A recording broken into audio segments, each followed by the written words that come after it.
I would say entrepreneurs are made. I mean, maybe some are born and that sort of thing, but my take on it is they're made.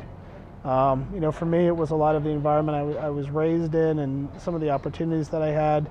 But anybody who I think really wants to become an entrepreneur can really make themselves an entrepreneur.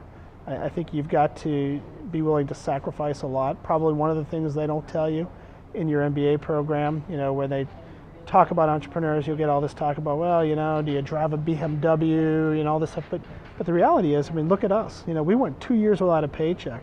I drove a Ford Bronco 2 that, according to the co-founder, smelled bad. So, that was a pretty bad truck. But, so what they don't necessarily tell you is how much you need to be willing to sacrifice. But if you are totally committed to your idea and you're convinced it can work and you can get that idea past a group of people who have good, sound business judgment, then it's something you should pursue. But you shouldn't go into it with the expectation that you're going to get the fancy office and everything else.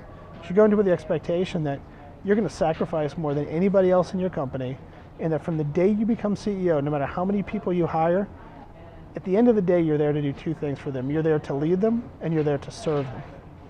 And I think too many times in our culture, we kind of miss that point, that we're really here to serve our employees and our clients. We're the facilitator that makes it happen, and you make it happen through your leadership, but at the end of the day, it's not the glamour job I think that TV paints it to be, but it's the greatest job in the world. I'd never imagine doing anything differently than what I've done.